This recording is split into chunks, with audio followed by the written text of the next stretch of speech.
The nurses at St. Michael's Medical Center had seen everything. Car crashes that left families shattered. Gang shootings that turned young men into statistics. Miracles that defied medical explanation. But at 9 o'clock on a Wednesday morning, they witnessed something that stopped them cold. The ground trembled before anyone saw it coming. A low, thunderous roar that vibrated through the glass panes of the ICU. The fluorescent lights seemed to flicker in response. Coffee cups rattled on desks. Patients stirred in their beds, drawn from medicated sleep by a sound that seemed to come from the earth itself. Then they appeared. Not an ambulance with its wailing sirens. Not police cruisers with their flashing lights.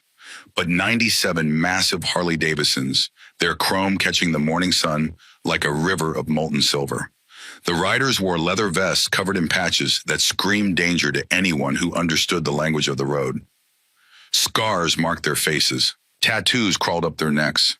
Their eyes held the cold patience of men who had seen the worst humanity had to offer and had decided long ago to become something the worst would fear. They did not draw weapons. They did not shout threats or demands. They simply parked in a wall of steel around the hospital entrance, dismounted with military precision, and walked inside. They were looking for a 12-year-old girl. They were not there to hurt her. They were there because her stepfather was coming back to finish what he started, and nobody else in this godforsaken town had the spine to stop him. This is the story of the day the outlaws became the heroes. But to understand why 97 men who lived outside the law would risk everything for a child they had never met, we need to go back. Back to a house on Maple Street. Back to a Tuesday evening that started with the smell of burnt pot roast and ended with the sound of a bone snapping like a dry branch in winter. Back to the moment a 12-year-old girl found her voice. The bruises on Ren Holloway's arms were always explained away. She was clumsy. She fell off her bicycle. She walked into a door frame while reading a book. At 12 years old, Ren had become a master of wearing long sleeves in the brutal humidity of an Oklahoma July. She had learned the art of invisibility, how to walk across a creaky floorboard without making a sound, how to breathe so shallowly that her chest barely rose, how to disappear into the drywall itself when the heavy steel-toed boots of Garrett Sinclair came thudding down the hallway. To the town of Oak Haven, Garrett Sinclair was a pillar of the community. He was a successful contractor who had built half the new developments on the south side of town. He sponsored the Little League team and never missed a game. He served as a deacon at First Baptist Church, his voice rising in hymns every Sunday morning while the congregation smiled at his devotion. He was the man who had graciously stepped in to marry Nadine Holloway after her first husband Ren's father died in a rig accident on Interstate 43 years ago. Garrett had a smile that crinkled the corners of his eyes, a firm handshake that made other men feel like they were in the presence of someone who mattered, a voice that commanded respect at town hall meetings and charity auctions. He drove a pristine white Ford F-150 that he washed every Saturday morning, waving to neighbors as the sods ran down the driveway. The neighbors waved back. They always waved back, because Garrett Sinclair was the kind of man every small town wanted to claim as their own. But inside the beige two-story house on Maple Street, Garrett was something else entirely. He was a phantom of terror. The thing that made Garrett more terrifying than the screamers, the men who announced their rage with shouts and curses, was his silence. Garrett never raised his voice. When his anger came, it came cold. It came quiet. It came with a drop in temperature that Ren could feel in her bones before she ever saw his face change. She had learned to read the signs. The way his jaw tightened when dinner was not exactly as he expected. The slight narrowing of his eyes when Nadine spoke without being addressed. The almost imperceptible flex of his fingers before they became fists. Ren had learned these signs the way a rabbit learns the shadow of a hawk. Through instinct, through fear, through the simple biological imperative to survive. It happened on a Tuesday evening. The Oklahoma heat had been brutal all day, the kind of heat that made the air shimmer above the asphalt and turned the inside of cars into ovens. Ren had spent the afternoon in her room pretending to read a book about a girl who went on adventures in magical kingdoms. In truth, she had read the same paragraph 17 times without absorbing a single word. Her mind was elsewhere. Her mind was always elsewhere, scanning for threats, calculating escape routes, preparing for the moment the calm shattered. The smell of burnt pot roast drifted up the stairs around 6 o'clock. Wren's stomach clenched. She set down her book. She listened. The kitchen timer had been broken for 2 weeks. Nadine had mentioned it to Garrett 3 times, asking if they could buy a new one or if he could fix it. Each time Garrett had said he would handle it. Each time he had not. And now, on this Tuesday evening, the pot roast had burned because Nadine had lost track of time while cleaning the bathroom upstairs. Wren heard the front door open. She heard the heavy boots on the hardwood floor of the foyer. She heard the footsteps pause, and she knew Garrett was standing in the doorway of the kitchen, looking at the smoke rising from the oven, looking at the ruined dinner, looking at his wife. Wren closed her eyes. She prayed, not to God because she had stopped believing in a God who would let her father die and replace him with a monster. She prayed to the universe, to chance, to anything that might make tonight different. Her prayers went unanswered. She crept to the top of the stairs, staying in the shadows. From there, she could see into the kitchen through the reflection in the hallway mirror. Her mother stood by the sink, clutching a dish towel like a lifeline. Her knuckles were white. Her face was pale. Garrett stood in the center of the kitchen. He was still wearing his work clothes, dusty jeans and a flannel shirt, with the sleeves rolled up to reveal forearms thick with muscle from decades of hauling lumber. His boots left faint prints of dried mud on the linoleum. He did not yell. "Nadine." His voice was terrifyingly calm. "Do we not appreciate the food God provides?" "I am sorry, Bob." Nadine's voice trembled. "The timer. I told you the timer was broken. I lost track of time." Garrett tilted his head slightly, a predator assessing prey. "Excuses or lies wrapped in skin, Nadine." He began to move toward her. Wren's heart hammered against her ribs like a trapped bird. She knew the routine. She was supposed to stay invisible. She was supposed to pretend she did not exist. She was supposed to disappear into the walls and wait for the storm to pass. That was the rule. That was the survival strategy that had kept her alive for 2 years. But tonight, something in Wren Holloway snapped. Maybe it was the way her mother flinched, her shoulders drawing up as if she could somehow make herself smaller, somehow become less of a target. Maybe it was the memory of her real father, a man named Thomas Holloway, who used to swing her around in the backyard and call her little bird. Maybe it was the simple, terrible exhaustion of living in fear every single day. Whatever it was, it pushed words out of Wren's mouth before her brain could stop them. "Stop it." The words came out as a whisper, but in the silence of that kitchen, they might as well have been a gunshot. Garrett froze. He turned his head slowly, the movement almost reptilian. His eyes found the hallway mirror. Through the reflection, he saw her, a small figure in the shadows at the top of the stairs. "What did you say?" Wren descended the stairs. Her legs felt like jelly, each step an act of will against every instinct screaming at her to run.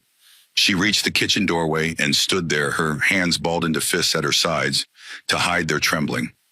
"I said stop it. It is just meat. It is just dinner," Garrett smiled. It was a cold, dead smile that did not reach his eyes. A smile that Wren had seen before, always right before something terrible happened. "Just dinner," he repeated. He began walking toward her, his heavy boots echoing on the linoleum. "You think you can speak to the man of this house like that? You think you have earned the right to correct me? You think you need to be taught a lesson in respect?" He was close now, close enough that Wren could smell his cologne mixed with the sawdust and sweat of a day's work. Close enough that she could see the vein pulsing in his temple. "Please, Bob." Nadine's voice cracked. She took a step forward, one hand reaching out. "She is just a child." She did not mean it. "Stay back, Nadine." The calm facade cracked just for a moment, just long enough for the monster underneath to show its teeth. Then Garrett grabbed Wren's arm. His fingers dug into the soft flesh of her bicep, finding the bone beneath with practiced precision. Wren gasped, instinctively pulling back, but he was strong. He was a man who had spent his life hauling lumber and swinging hammers. Against a 90-pound girl, he might as well have been a giant. He yanked her toward him, and she stumbled, her socked feet slipping on the polished floor. "You want to talk back?" Garrett hissed, his face inches from hers. His breath was hot and smelled of peppermint and stale coffee. "You want to be brave? Let me show you what happens to brave little girls in this house." He shoved her. It was not just a push. It was a violent throw, the full force of his body behind it, the accumulated rage of a man who could not stand to be challenged. Wren flew backward, her arms pinwheeled, grasping at air. Her socked feet found no purchase on the smooth floor. She did not have time to scream, did not have time to brace herself before her body struck the edge of the granite kitchen island. The sound was sickening, a crack that echoed through the kitchen like a rifle shot. The sound of bone giving way, the sound of something inside her breaking that could never be unbroken.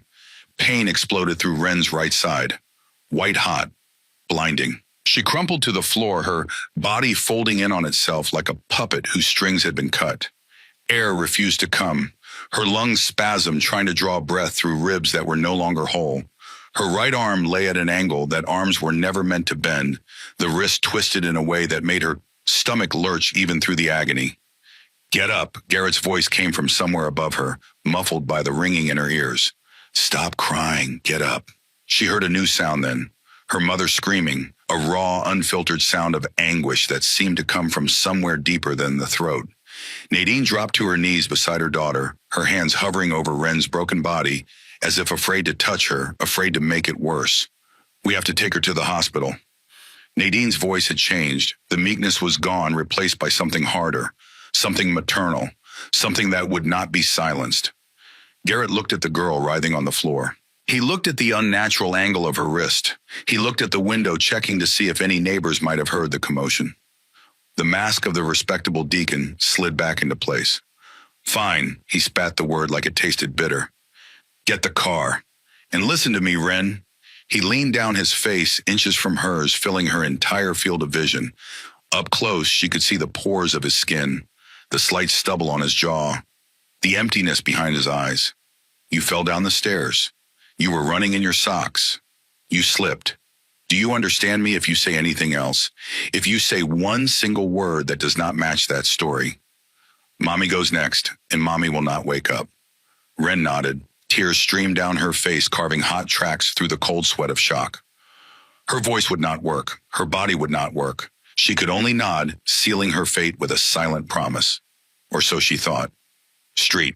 Michael's Medical Center sat on the eastern edge of Oak Haven, a 3-story brick building that had been serving the community since 1952. It was perpetually understaffed and chronically overworked. The hallway smelled of bleach and day-old coffee. The fluorescent lights buzzed with a frequency that got into your teeth after a 12-hour shift. The vending machines took your money half the time and gave you the wrong snack the other half. Ruth Brennan had worked there for 22 years. She had started as a floor nurse in the general ward, young and idealistic, believing she could make a difference. Over the decades, she had moved to pediatrics, where she had learned that children were both the best and worst patients. The best because they healed fast and believed in miracles. The worst because their pain cut deeper into your soul than any adults ever could. Ruth had a face that looked like it had been carved from granite. Deep lines around her eyes and mouth spoke of too many night shifts, too many cups of bad coffee, too many conversations with parents who would never hold their children again. She wore her gray hair pulled back in a severe bun. Her scrubs were always immaculate. Her sneakers always squeaked on the linoleum. She kept her heart hidden behind a wall of professional detachment. You had to in pediatrics. You could not cry over every broken child, every abuse case, every senseless tragedy that rolled through those doors. If you did, you would burn out in a year. Ruth had seen it happen to dozens of nurses who came in with big hearts and left with hollow eyes. But Ruth Brennan had another side, a past that she never spoke about, a past that most people in Oak Haven would never believe. 25 years ago, before the scrubs and the stethoscope and the sensible shoes, Ruth had been known by another name, Ruth the Blade. She had run with a crowd that most people crossed the street to avoid. She had worn leather instead of cotton. She had ridden on the back of a Harley Davidson with the wind in her hair and the highway stretching endlessly before her. She had done things that would make the hospital administrators faint. She had survived things that would give the nice church ladies nightmares. Then she had left that life behind. She had put herself through nursing school. She had built a new identity brick by brick until Ruth the Blade was just a ghost in the rearview mirror. But she had never burned the bridges. You did not burn bridges with the kind of people she had known. You kept them standing just in case. You kept a few phone numbers saved. You kept a few favors in your pocket. You kept a part of yourself sharp even as the rest of you softened into respectability. When the ambulance brought Wren Holloway in just before midnight on a Tuesday, Ruth felt the hair on the back of her neck stand up, fell down the stairs. That was what the stepfather said. Garrett Sinclair, according to the intake forms, a big man in work clothes, his hand resting on his wife's shoulder. The wife was a mousy woman named Nadine, her face pale and tear-streaked, her body language screaming terror, even as her mouth said nothing. She is clumsy. Garrett's voice was smooth practiced. Always running around in socks. I have told her 1,000 times. Ruth stood in the corner of the examination room watching. She was not looking at the x-rays. Dr. Tobias Mercer, a young resident who looked like he had not slept in 3 days, was handling those. Spiral fracture of the radius, 2 cracked ribs. The medical facts were clear enough. Ruth was looking at the girl. Wren Holloway was small for 12. Pale skin, brown hair that needed washing. Eyes that were too old for her face. She lay on the gurney with her damaged arm cradled against her chest, staring at a water stain on the ceiling tile. Her body was rigid, frozen. She did not look at her mother. She did not look at her stepfather. Every time Garrett shifted his weight, Wren flinched. A microscopic, involuntary twitch that most people would not notice. Ruth noticed. She had seen that twitch before, dozens of times, hundreds maybe. It was the universal language of the hunted, the body's instinctive response to a predator in the room. Ruth watched Garrett Sinclair the way a wolf watches another wolf. She took in the details, the controlled way he stood, the possessive hand on Nadine's shoulder, the slight tension in his jaw when the doctor asked too many questions, the rehearsed quality of his concern. She had known men like this. In her old life, before nursing school, before the transformation, she had encountered predators who wore human faces. Some of them wore leather vests. Some of them wore suits. Some of them apparently wore the concerned expressions of devoted stepfathers. Mrs. Holloway, Ruth stepped forward, her voice soft but authoritative. Why don't you come with me to fill out the insurance paperwork? Let the doctor work. Nadine looked at Garrett, seeking permission. That look told Ruth everything she needed to know. A wife did not ask permission of a loving husband. A wife asked permission of a warden. Go on, honey. Garrett squeezed Nadine's shoulder. The gesture looked affectionate. Ruth saw the way Nadine's face tightened just for a moment at the pressure of his grip. Ruth led Nadine into the hallway. The fluorescent lights hummed overhead, casting everything in a sickly yellow glow. She handed Nadine a clipboard, but she did not let go of it immediately. She did not fall down the stairs, did she? Ruth did not whisper. She did not beat around the bush. She had learned long ago that directness saved lives, even when it made people uncomfortable. Nadine's head snapped up. Her eyes went wide with terror. Of course she did. We saw it. She was running and she slipped, and Nadine... Ruth lowered her voice but kept it firm. I have seen 3 of these witches this week alone. I know what a fall looks like. The bruising pattern is wrong. The spiral fracture comes from a twist of torque. Someone grabbed her arm. Someone threw her. No. Nadine's hands shook so hard that the clipboard rattled against the nurse's station desk. You do not understand. You do not know who he is. He knows people. He knows the chief of police. He plays golf with the county judge. If I say anything, he will kill us. He told Wren he would kill me. Ruth felt a cold stone settle in her stomach. This was worse than she had thought. This was not just domestic abuse. This was a hostage situation disguised as a family. We can protect you. Even as Ruth said it, she knew it was a lie. The system was broken. Child Protective Services would take 24 hours to investigate minimum. The police would come, take a statement, and Garrett would charm them. He would smile that practiced smile. He would shake hands with the officers. He would make them feel like the accusations were the ravings of a hysterical woman and a clumsy child. He would be back in that house by morning. And then what? What would happen to Wren when there were no witnesses? What would happen to Nadine? You cannot protect us, Nadine sobbed silently, tears tracking through her foundation. Nobody can. The door to the examination room opened. Garrett stepped out. His eyes found Ruth immediately narrowed, assessing. He had sensed the conversation, the predator instinct recognizing a potential threat. Is everything all right here? His voice was smooth, concerned. The voice of a deacon asking after a parishioner. Just insurance questions, Mr. Sinclair? Ruth's face was a mask of boredom, giving nothing away. Good. We will be leaving as soon as the cast is on. I do not like hospitals. Too many germs. She needs to stay for observation. Ruth lied without hesitation. Concussion protocol. She did not hit her head. She is dizzy. It is mandatory. Garrett stared at her. It was a battle of wills, two people who recognized something dangerous in each other. Ruth held his gaze. She had stared down men far more frightening than this suburban monster in his press work clothes. He blinked first, but his smile when it came was terrifying in its emptiness. Fine. One night, I will be back first thing in the morning to pick her up, and I expect her ready to go. He grabbed Nadine's arm. Come on, Nadine, let us get some coffee. Let the medical professionals do their jobs. Ruth watched them walk away. She watched the way Nadine moved, stiff and careful, the way a woman moves when any wrong step might trigger an explosion. She watched Garrett's hand on the small of Nadine's back, guiding and controlling. She knew with a certainty that went beyond logic that if Wren Holloway left this hospital tomorrow morning, with that man she might never come back. Or if she did, it would be in a body bag. Ruth walked back into the examination room. The doctor had finished the initial assessment and was preparing to set the arm. Wren lay there, her face pale and sweaty, her eyes still fixed on that water stain on the ceiling. Can you give us a moment, Dr. Mercer? The young doctor looked up confused, but something in Ruth's expression made him nod. He stepped out, pulling the door closed behind him. Ruth moved to the side of the bed. She looked down at the child, 12 years old. That was how old her own daughter would have been if Ruth had made different choices 25 years ago. If she had stayed in one place long enough to be a mother instead of a ghost on the highway. Wren.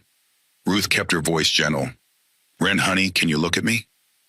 The girl's eyes moved slowly, reluctantly from the ceiling to Ruth's face. There was fear in those eyes. Fear and exhaustion and something else. Something that might have been the last embers of hope barely glowing. I fell down the stairs. Wren's voice was flat, rehearsed. I know you did not. Wren's breath caught. Her eyes widened slightly. I know what he did to you, Ruth continued. I know what he told you to say, and I know you are scared, but I need you to understand something. I am not going to let him take you home tomorrow. I do not know how yet, but I am going to find a way. He will kill my mom. Wren's voice cracked. He said if I talk, he will kill her. I know. Ruth reached out and gently took Wren's good hand. The girl flinched at first, then slowly, tentatively allowed the contact. That is why we need to be smart. That is why we need help. What kind of help? There is no help. He knows everyone.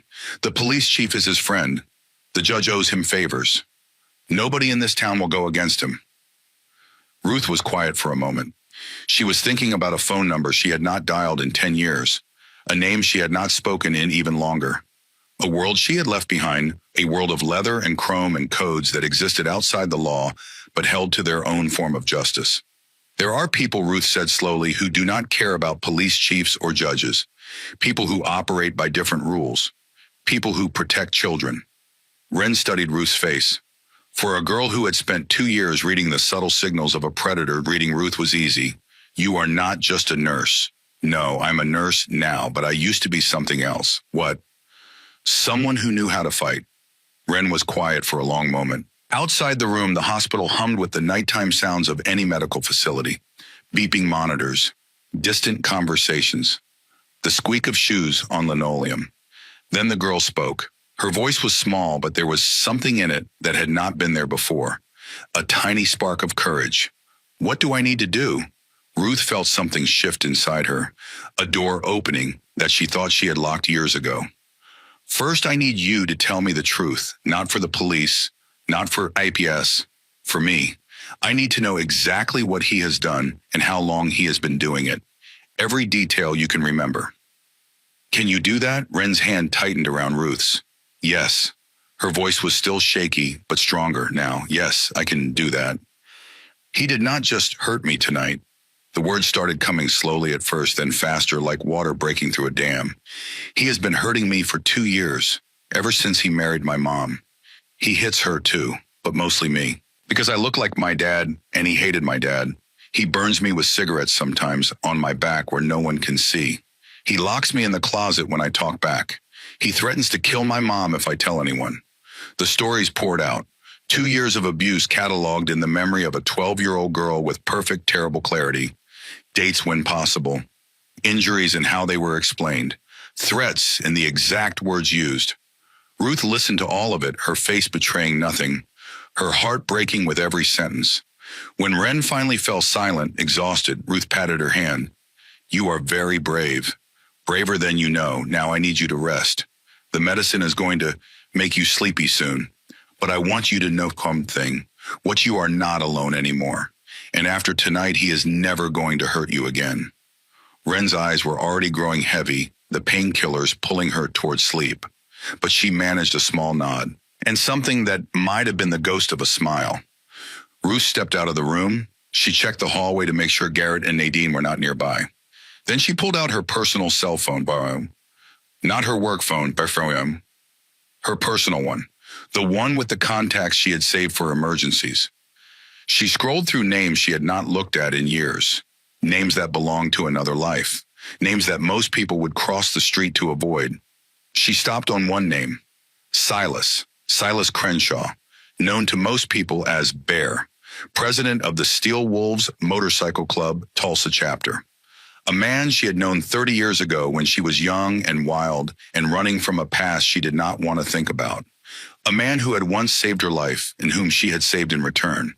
A man who lived by a code that the respectable citizens of Oak Haven would never understand. She pressed call. It rang once, twice, 3 times. A voice answered, deep and rough like gravel in a blender. "This better be good, Ruth. I am in the middle of a poker game. It is not good, Silas. It is bad. Very bad." She told him. Everything, the girl, the stepfather, the broken arm, the broken ribs, the threats, the connections to the police chief and the judge, the certainty that if that child left this hospital tomorrow, she would not survive the week. There was a long silence on the other end of the line. Ruth could hear the sounds of the clubhouse in the background, the clack of pool balls, the murmur of rough voices, classic rock playing on a jukebox. Then she heard the sound of a chair scraping back, footsteps moving away from the noise. When Silas spoke again, his voice had changed. The casual warmth was gone, replaced by something cold and hard. "What is the girl's name, Ren?" "Ren Holloway." "Ren." Silas repeated the name slowly as if tasting it. "How old? 12. Another silence, longer this time. Ruth knew what she was asking. She was asking Silas to step into a situation that could bring heat on the club. She was asking him to risk everything for a child he had never met. She was asking him to care when caring was dangerous for men like him. But she also knew Silas. She knew the code he lived by. And she knew that for all his rough edges, for all the things he had done that would never see the light of day, there was one line that Silas Crenshaw would never cross. You did not hurt children, ever. And if someone else hurt children, you made them stop, by whatever means necessary. He is coming to get her at 9 a.m, Ruth pressed. If he takes her home, she is dead. I can see it in his eyes. He will not stop until he has destroyed her completely. And her mother is too terrified to fight back. More silence. Ruth could almost hear Silas thinking, weighing options, calculating risks. Then his voice came through the phone, and it was not the voice of a man playing poker. It was the voice of a president, a leader, a wolf. Where are you, St. Michael's Medical Center? Room 304, pediatric ward. I know the place, Silas said. My boys pulled a bullet out of Spider in the parking lot back in '98. Does this stepfather, this Garrett, does he have muscle number? Ruth said. He is a contractor, a church deacon, a pillar of the community type. But he has connections. The police chief, the county judge, half the city council, politicians. Silas's voice dripped with contempt. And does he know you? Does he know what you used to be? No, nobody here knows I have been Ruth the nurse for 22 years. Ruth the Blade is ancient history. Then he does not know what is coming. Good. Keep it that way. I need until morning. Is the girl safe until then? I will make sure of it. Good. Silas paused. Ruth, you know I have to make some calls.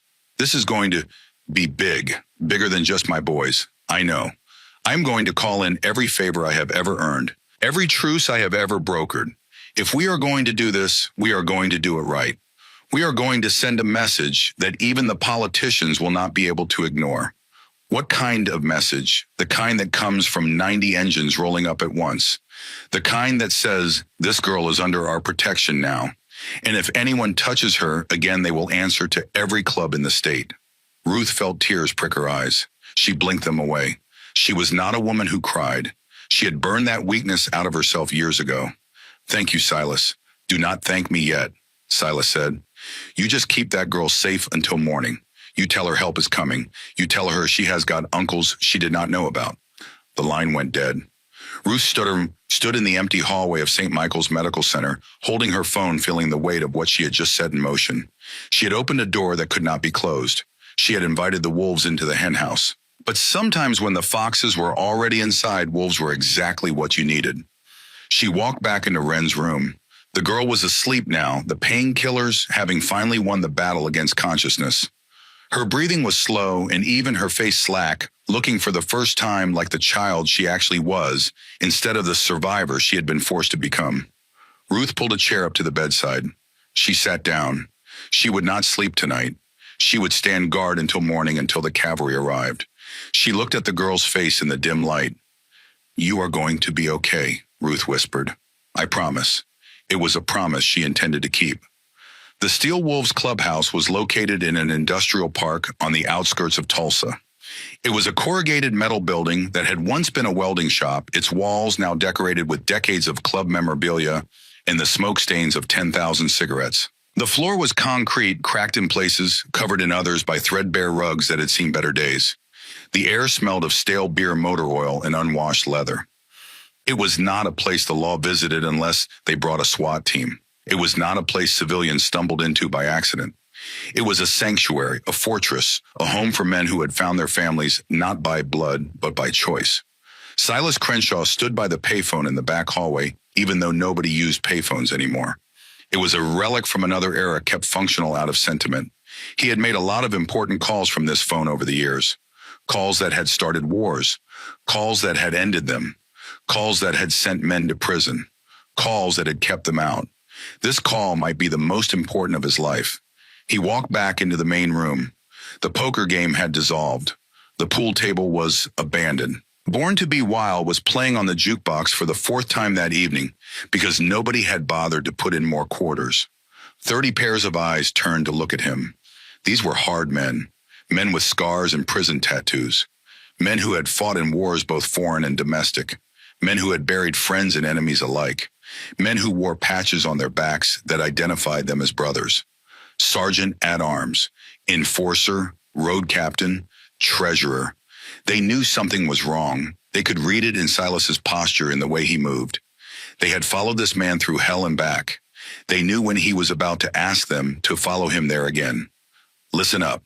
Silas did not raise his voice. He never had to. When he spoke, people listened. We have got a situation. The room went silent. Even the jukebox seemed to sense the mood, the song fading out just as Silas reached the center of the room. Is it cops? That was Hank Pruitt, known to everyone as Goliath. He was 6'7" with a beard that reached his belt buckle and hands that could crush a man's skull like an eggplant. Despite his terrifying appearance, he was the gentlest of all the Steel Wolves, known for rescuing stray dogs and crying at sad movies. Worse, Silas said. Family business. A murmur went through the room. The Steel Wolves did not do domestic disputes. They ran protection. They moved goods that were better moved without paperwork. They drank, they fought, they did not get involved in household drama. But the word family had a different meaning here. Family was not about blood. Family was about loyalty. Family was about the people you chose to protect with your life. Ruth Brennan called me. Another murmur, this one with a different tone. Ruth was a legend. She had stitched up Vince Corelli in the back of a van in '98 when he took a knife to the gut during a bar fight that went wrong. She had saved 3 of their brothers over the years, patching bullet wounds and broken bones without asking questions or calling cops. She was considered club adjacent, someone who had earned their trust and respect. Ruth is at St. Michael's Medical Center in Oak Haven. She has got a little girl there. Name is Wren, 12 years old. Silas paused, letting the number hang in the air. 12, old enough to ride a bike, old enough to have a favorite book, old enough to dream about the future, young enough that her whole life should still be ahead of her. Her stepfather broke her arm, spiral fracture, snapped her ribs, and he is coming back tomorrow morning at 9 to take her home. The room went completely still. Ruth says if he takes her, the girl will not survive the week. And I believe her. She knows the look. We all know the look. The one men get when they have decided to destroy something. When it is not about anger anymore, but about control. About owning someone so completely that killing them is just the final act of possession. Silas looked around the room. He saw faces he had known for decades. Faces that had laughed with him, fought beside him, mourned with him. Faces that had seen the worst of humanity and had chosen in their own way to stand against it. The stepfather's name is Garrett Sinclair. He is a contractor, a church deacon, a pillar of the community. He knows the chief of police. He knows the county judge. If we go in there, we are not just facing him. We are facing the whole rotten system that protects men like him. So what do? That was Pete Dunbar, called Sawbones, because he had been a field medic in Desert Storm before finding his way to the club. He was older than most, gray-haired and soft-spoken, but nobody questioned his courage. Silas climbed onto a sturdy oak table so he could look them all in the eye. We go to St. Michael's, all of us. We sit in that waiting room. We line those halls. And when that piece of trash shows up at Taker, he is going to have to walk through a wall of leather and steel to get to her. We cannot just beat a civilian to death in a hospital, Silas. That was Vince Corelli, known as Razor, the club's treasurer. He had a mind for numbers and consequences. The heat would be insane. We would all do time. Silas smiled. It was not a pleasant smile. It was the smile of a wolf. Who said anything about beating him? He spread his hands. We are just visiting. We are concerned citizens. We are uncles, lots and lots of uncles. We are going to stare at him. We are going to let him know that Wren is under the protection of the Steel Wolves. And if she trips on a rug after that, or bumps into a door, or gets so much as a paper cut, all of us will take it personally. We are going to put the fear of God into him, or maybe the fear of something worse than God. We do not have 90 guys, Goliath pointed out. We have got maybe 35 active, and half of them are out on runs. Then get on the phone, Silas said. Call the Black Serpents in Oklahoma City. Call the Devil's Hounds in Muskogee. Call the Nomads and the Iron Brotherhood and anyone else who owes us a favor. Tell them the truce is on for 24 hours. Tell them there is a little girl who needs a pack of wolves. Tell them Bear is calling in every debt from the last 30 years. There was a moment of silence as the weight of what Silas was asking sank in. He was not just mobilizing the Steel Wolves. He was calling together rival clubs, men who had fought each other for territory and pride. He was asking for an unprecedented alliance bound by a single purpose: protect the child. Why? The question came from the back of the room. It was a younger member, someone who had only been patched in for 2 years. He looked nervous asking it, but he asked anyway. I mean, no disrespect, Silas. But why this girl? Why now? There are a lot of kids out there getting hurt. We cannot save all of them. What makes this one different? The room tensed. Questioning Silas was dangerous. But the old man did not look angry. He looked sad. Because she reminds me of someone. He was quiet for a moment, and in that silence, the brothers could see something they rarely saw in their president. Vulnerability. I had a daughter once. Some of you know that. Most of you do not. Her name was Lily. She was 12 years old when her mother took her and left. Because I chose this life. I chose the club. I thought I was building something important. I thought the road was more important than the home. He looked down at his hands, scarred and calloused from decades of riding and fighting. Lily is out there somewhere now, a grown woman with a life I know nothing about. I have not seen her in 18 years. I do not know if she is happy. I do not know if she has children of her own. I do not know if she remembers me. He looked back up, and his eyes were hard again. I cannot save my daughter. That chance is gone. But I can save this one. I can make sure that when Ren Holloway grows up, she does not have to wonder why nobody cared enough to help her. She will know that 97 strangers rode through the night because her life mattered. He stepped down from the table. So that is why. That is why this girl. That is why now. If any of you do not want to ride, I understand. This is voluntary. But I am going, and I am going alone if I have to. No one moved. Then slowly Goliath stood up. I am in. Vince stood. Me too. One by one, every man in the room rose to his feet. Silas nodded. He did not smile. This was not a moment for smiling. This was a moment for action. Get on the phones. We ride at 8. I want everyone in the parking lot of the Kmarbert down the street from St. Michael's by 8:45. Full colors. Shine them up. We are going to look like an army. The next 3 hours were a frenzy of activity. Phones were passed around. Old rivalries were put on ice. Conversations happened that would have been impossible the day before. Yeah, it is Goliath. I know we have got beef. Save it for next month.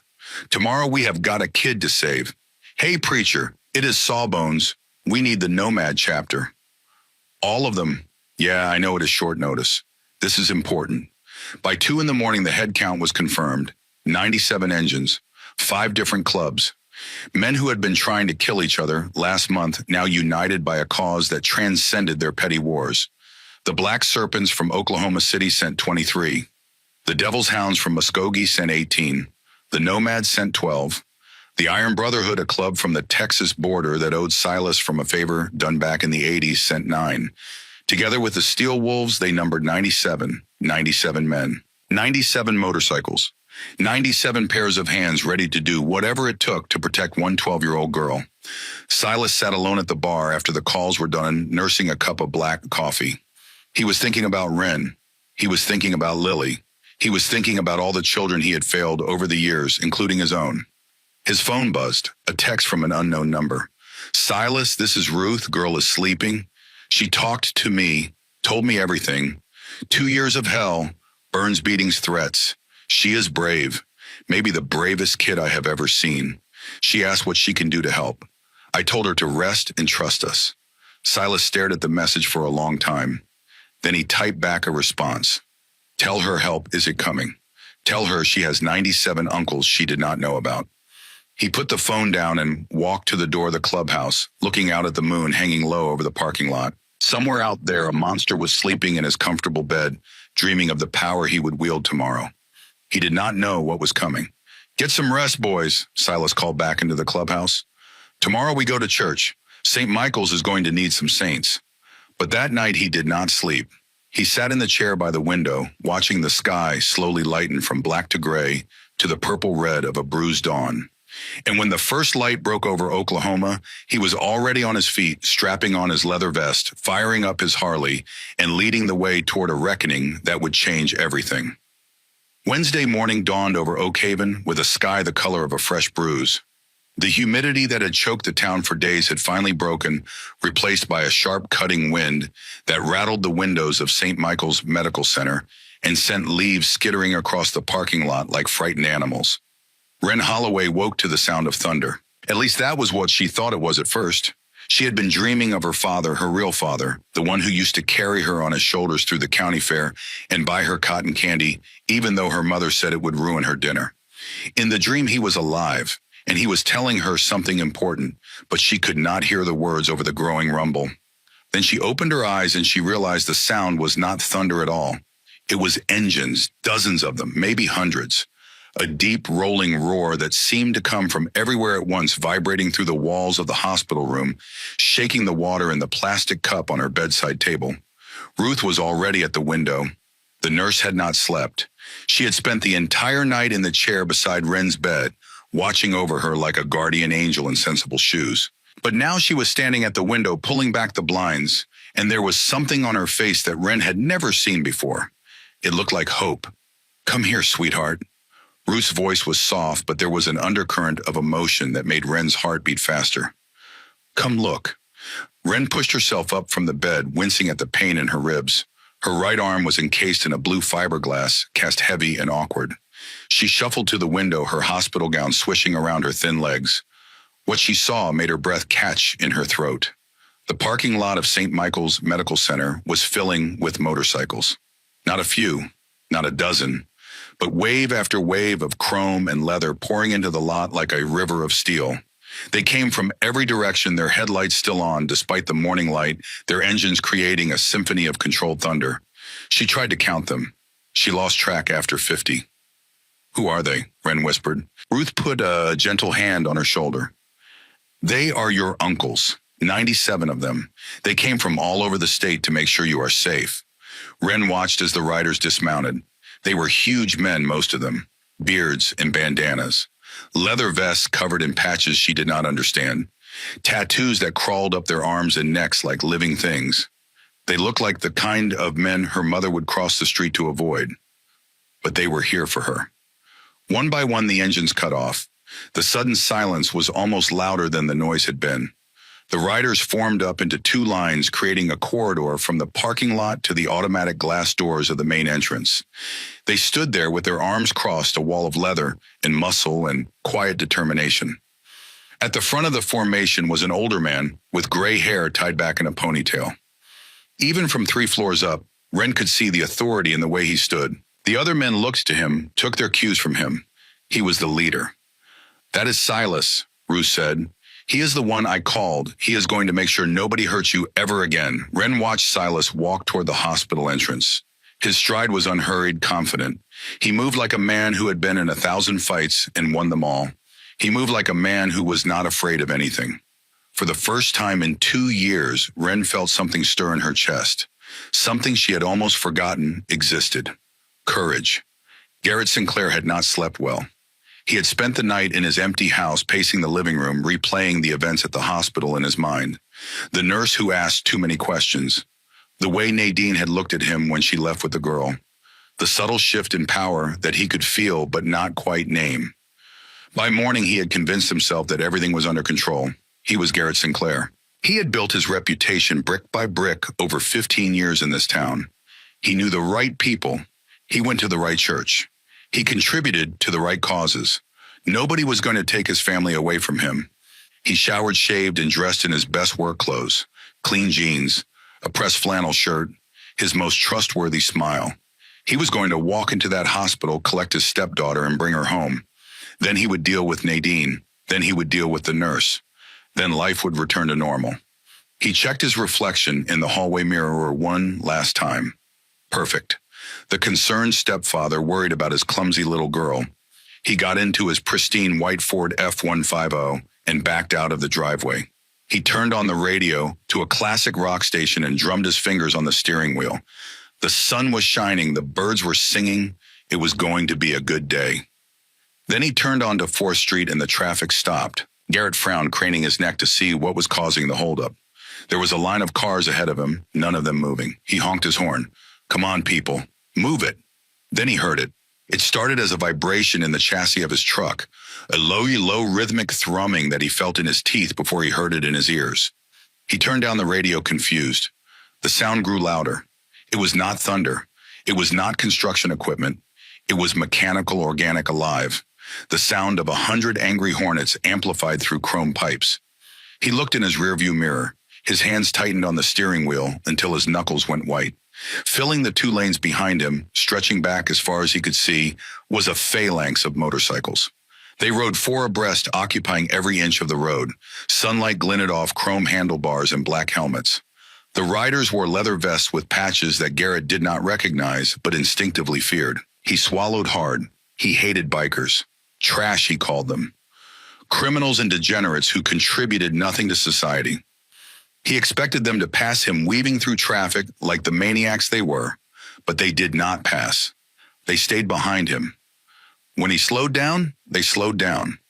When he sped up, they matched his pace perfectly. They maintained the exact same distance, never getting closer, never falling back. It felt predatory. Garrett turned into the hospital entrance. The bikes turned with him. His heart was hammering now, though he would never admit it.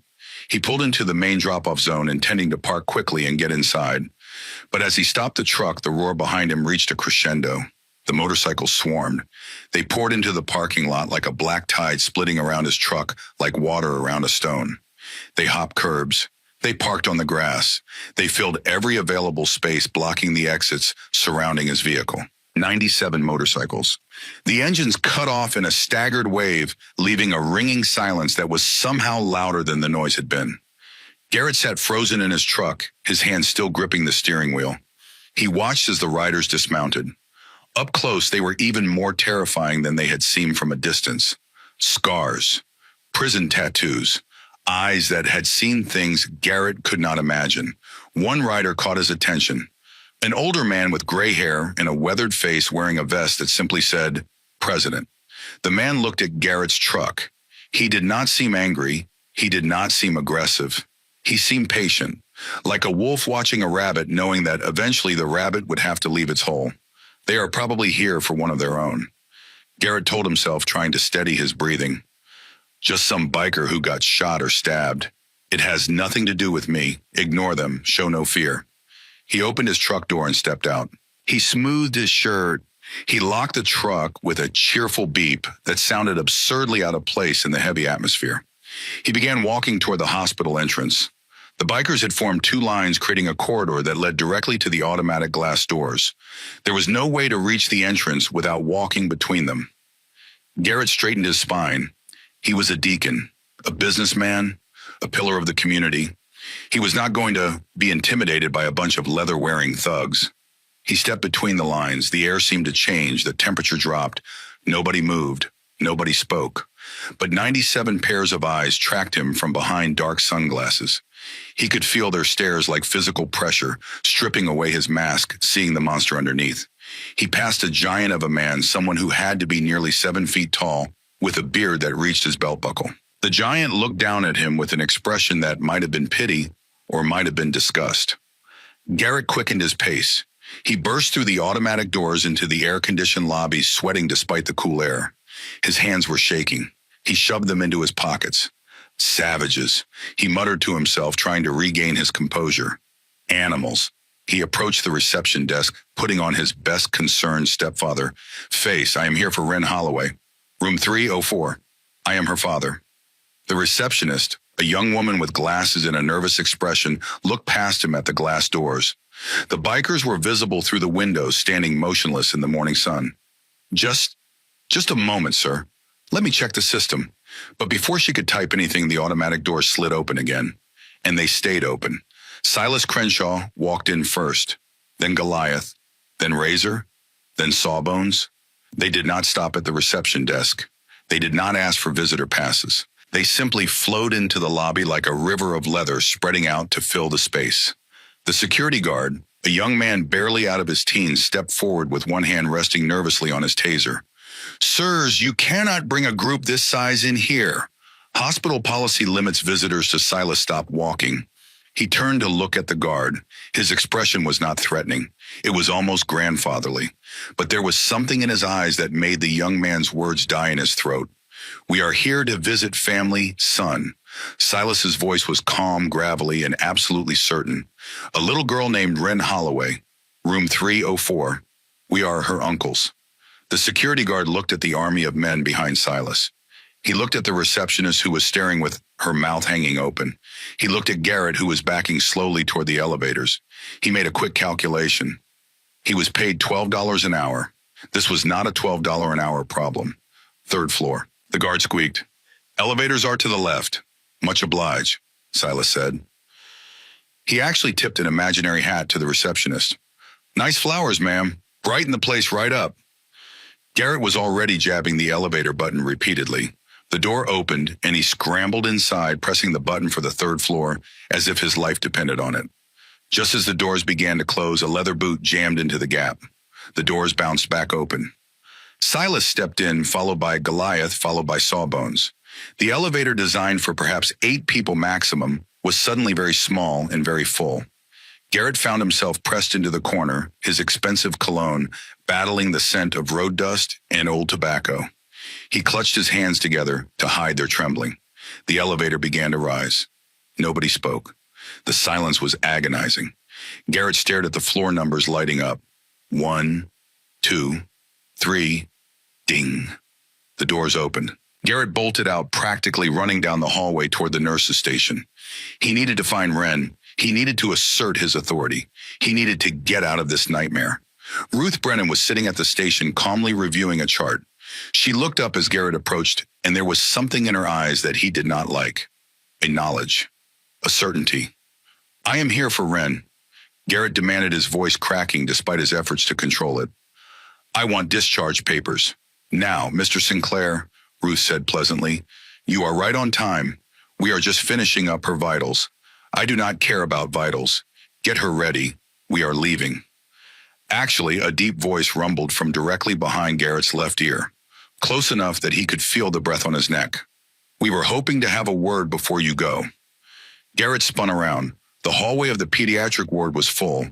The bikers had taken the stairs, the freight elevators, every possible route. They lined the walls from one end of the corridor to the other, shoulder to shoulder, arms crossed. It was a tunnel of leather and denim and quiet menace. And standing directly in front of Garrett was Silas Crenshaw. "Who are you?" Garrett tried to summon his deacon voice, the one that commanded respect at town meetings. "Get out of my way. I am a respected member of this community." "I know the chief of police. We know who you are, Garrett." Silas used the first name, deliberately stripping away the veneer of respectability. His voice was soft, almost gentle, but there was steel underneath. "Ruth told us all about you." Garrett's face went pale. He whirled to face the nurse. "You told these thugs about my family. You violated patient confidentiality. I will sue this hospital. I will have your license revoked. I will sue away." Ruth did not look up from her chart. "But right now, Wren has visitors. Lots of visitors." Silas stepped closer. He was not a tall man, but he carried himself in a way that made him seem larger than life. His eyes gray and cold as a winter sky held Garrett's gaze without blinking. "We heard Wren is clumsy, falls downstairs, runs into doors, trips over her own feet. Strange how often she gets hurt. She is a child." Garrett's voice had lost its authority. "She is careless. It happens." Silas leaned in. His face was inches from Garrett's, close enough that Garrett could see every line, every scar, every year of hard living etched into that weathered skin. "We just wanted to make sure she does not fall again. Because if she does, if she gets so much as a bruise, we might think someone pushed her. And we do not like bullies, Garrett. We really, really do not like bullies." The door to room 304 opened. Wren stood in the doorway. She was wearing her hospital gown, her arm in its blue cast, her face pale and thin. She looked impossibly small and fragile against the backdrop of leather-clad giants. She looked at Garrett, and for a moment the old fear flickered in her eyes. Then she looked past him. She saw the hallway full of bikers. She saw Ruth at the nurse's station. She saw Silas standing between her and the monster who had ruled her life for 2 years. And something changed in her expression. The fear did not disappear entirely, but it was joined by something else. Something that straightened her spine and lifted her chin. Silas's face softened. The cold predator vanished, replaced by something almost tender. He dropped to one knee, ignoring the pop of his bad joints, bringing himself to eye level with the girl. "Hi, Wren." His voice was gentle as a spring breeze. "I am Silas. Ruth called us. We heard you have been having a tough time." Wren looked at the old biker, then at Ruth, then back at Silas. Her voice was barely a whisper. "Are you the police?" "No, darling." Silas smiled, and it was a real smile, warm and reassuring. "We are not the police. We are something better. We are the neighborhood watch." He reached into his vest pocket and pulled out a small, slightly battered teddy bear. It was wearing a tiny leather vest of its own, complete with miniature patches. "This is for you. His name is Knuckles. He is tough like you." Wren reached out with her good hand and took the bear. She clutched it to her chest, her eyes glistening. Garrett saw his control slipping away. He made a desperate move, stepping toward the girl with his hand outstretched. "Wren, get your things. We are leaving. Now." He reached for her arm. Instantly, the atmosphere in the hallway shifted. Every biker tensed. Silas rose to his feet in a single fluid motion. And Goliath stepped forward, his massive hand closing around Garrett's wrist before he could touch the child. "I do not think she wants to go with you." Goliath's voice was like two tectonic plates grinding together. Deep, slow, and absolutely unstoppable. "Let go of me!" Garrett shrieked, his composure finally shattering. This is kidnapping. She is my daughter. I have rights. I am calling the police. Stepdaughter, Ruth corrected from behind her desk. And actually, Child Protective Services was called an hour ago. They are on their way. Until they arrive, Wren is a ward of the hospital. She gestured to the hallway full of bikers. And as you can see, hospital security has been significantly reinforced. Garrett looked around wildly. He was surrounded, outmanned, outmuscled. For the first time in his miserable life, he was utterly powerless. He looked at Wren, trying to give her the look, the one that promised consequences later, the one that had always made her cower and obey. But Wren was not cowering. She was looking right back at him. And in her eyes, Garrett saw something he had never seen before: defiance. The girl who had spent 2 years learning to be invisible, to disappear into walls, to make herself small and silent and safe, was looking her abuser directly in the eye, and she was not looking away. I think you should leave, Garrett, Silas said. His voice was calm, but underneath it was the promise of violence barely restrained. While you still have the ability to walk. Garrett looked at the bikers. He looked at the nurse. He looked at the little girl holding her biker teddy bear. Then he turned and fled. He ran past the bikers, who parted just enough to let him through. He ran toward the elevator, his expensive shoes slapping against the linoleum. He jabbed the button and waited, sweating until the doors opened. As the elevator descended, Garrett heard something from above. A cheer, a loud, raucous roar of triumph that shook the fluorescent lights in their fixtures.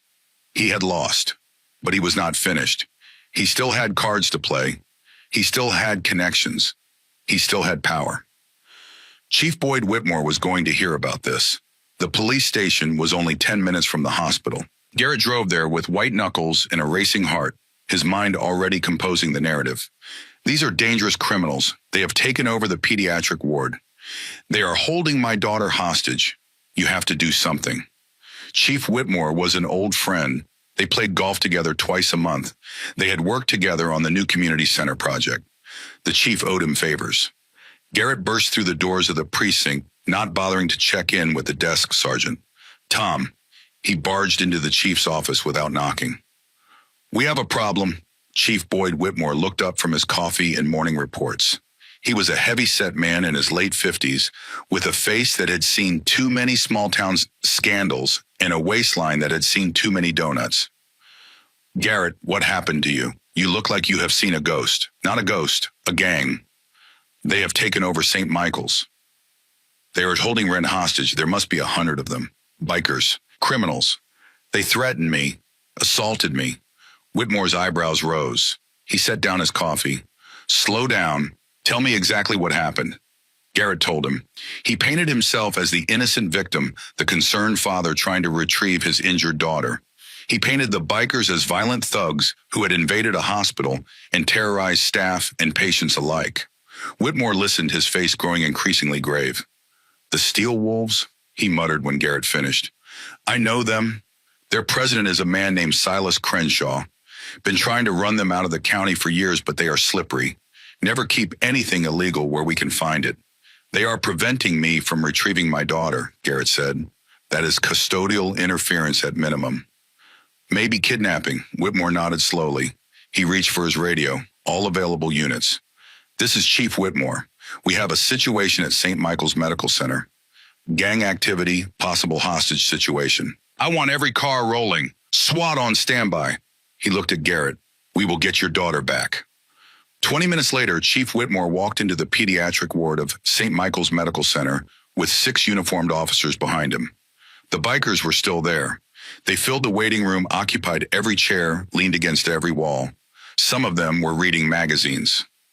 One was doing a crossword puzzle. Another was showing a nervous candy striper pictures of his grandchildren on his phone. They looked up as the police entered, but nobody moved. Nobody ran. Nobody reached for weapons. They just watched with the patient calm of men who had been in confrontations with police before and knew exactly how to handle them. Silas stood up slowly, setting aside a copy of Field and Stream. Chief Whitmore, good to see you again. How is the golf game? Cut the crap, Crenshaw. Whitmore's voice was hard. I want this floor cleared. Anyone who is not family or staff is leaving immediately. That includes you and your whole circus. We are family. Emily, Silas said mildly. We are Wren's uncles. You know damn well what I mean. Garrett stepped forward from behind the police, emboldened by the presence of authority. Arrest them. They assaulted me in the elevator. They threatened me. They are obstructing justice. Whitmore looked at Silas. Is that true? Silas spread his hands innocently. We had a conversation. Maybe it got a little crowded. But nobody laid a hand on Mr. Sinclair. Did they, boys? A chorus of denials from the assembled bikers. Mr. Sinclair says you are holding his stepdaughter against her will. Whitmore said. We are just visiting, Silas replied. Visiting hours are 9 to 5. It is currently 10:30. We are well within our rights. I do not have time for games. Neither do we. Silas's voice hardened slightly. Chief, you know me. You know I do not start trouble without cause. I am asking you to look into this situation before you start making arrests. Talk to the nurses. Talk to the doctors. Look at the girl's medical records. The only thing I am looking at is a bunch of bikers who have taken over a hospital ward. Now you can clear out voluntarily, or my officers will start making arrests for trespassing and disturbing the peace. Silas was quiet for a moment. He seemed to be calculating something. All right, he said finally. We will step back, but we are not leaving the building. And before you try to take that girl anywhere, I suggest you talk to her doctor. Fine. Whitmore turned to his officers. Keep an eye on these men. Nobody leaves until I say so. He turned to Garrett. Let us go get your daughter. They walked down the hall to room 304. Whitmore knocked once, then pushed the door open. Wren was sitting up in bed, still clutching the teddy bear Silas had given her. Ruth stood beside her, a protective presence. And there was a young man in a white coat standing at the foot of the bed. Dr. Tobias Mercer. He looked like he had not slept in days, but his jaw was set with determination. Mr. Sinclair is here to take his stepdaughter home, Whitmore announced. We need her discharge papers. Dr. Mercer stepped forward, his white coat swaying. I am afraid I cannot authorize a discharge at this time. Excuse me, Garrett pushed past the chief, his face reddening. She has a broken arm. You said it last night. There is no reason she needs to stay. There are complications, Dr. Mercer said. He glanced at Wren, and something passed between them. An understanding. What kind of complications? Wren spoke up. Her voice was small but steady. I feel dizzy, and my chest hurts when I breathe, and sometimes I see spots. Dr. Mercer nodded gravely. Given the nature of her injuries, we need to rule out internal bleeding and neurological complications. I am ordering a full workup, CT scan, MRI, comprehensive blood panels. Until those results come back, this patient is not leaving my care. That is ridiculous, Garrett snarled. She was fine last night. Symptoms can develop over time. The doctor did not flinch. Given that she has 2 cracked ribs, we need to ensure there is no damage to her lungs or other organs. If you force her out of this hospital against medical advice and something happens, you will be legally liable. This is obstruction. Garrett turned to Whitmore. Can you not see what they are doing? They are stalling. Whitmore looked uncomfortable. He looked at the doctor. He looked at the girl in the bed, small and pale, with her arm in a candace. He looked at the chart in the doctor's hands. How long for these tests? 24 hours at minimum, Dr. Mercer said. Possibly longer, depending on the results. Garrett made a sound of pure frustration. This is insane, Tom. You have to do something. But Chief Whitmore was studying Wren's face. Something in her expression had caught his attention. The way she watched Garrett. The way she flinched when he raised his voice. He had seen that look before. Too many times. Fine, he said slowly. She stays until the doctor clears her. Tom, I said fine, Garrett. Whitmore's voice had an edge to it now. The girl stays. The bikers stay outside the room. Everyone calms down. When the medical tests are done, we will sort this out properly. He turned to leave, then paused at the door. One more thing, Sinclair. That nurse, Patterson, she mentioned something about calling CPS. You know anything about that? That woman is crazy. Garrett's voice was too loud, too defensive. She has been spreading lies about me ever since we arrived. I am going to file a complaint with the hospital board. Whitmore looked at him for a long moment. There was something in the chief's eyes that Garrett did not like. A flicker of doubt. I am sure you will, he said finally. I will leave 2 officers here to keep the peace. He walked out. The bikers parted to let him pass, then closed ranks again behind him. Garrett stood in the doorway of room 304 staring at his stepdaughter. She was watching him with those defiant eyes still clutching that ridiculous teddy bear. "This is not over," he said quietly so only she could hear. "When we get home, we are not going home." Wren interrupted him. Her voice was stronger now. "I am never going home with you again." Garrett's face contorted with rage. For a moment, he looked like he might lunge at her despite the police and the bikers and the witnesses. Then he mastered himself. The mask slid back into place. "We will see about that." He turned and walked away past the bikers, past the nurse's station, past the police officers. He walked out of the hospital and got into his truck and drove home. He did not notice the motorcycles that followed him. The siege of Maple Street began at 4 o'clock that afternoon. Garrett pulled into his driveway exhausted and furious. He had spent the last several hours on the phone with lawyers, with the hospital administration, with anyone who might help him regain control of the situation. The results had been disappointing. CPS was investigating. The hospital was stonewalling. Even his friend, the chief, seemed to be wavering. He parked the truck and sat for a moment staring at his house, his sanctuary, his kingdom.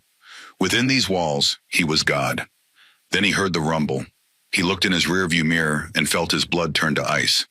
The motorcycles were coming down Maple Street. Not 97 this time, maybe 40.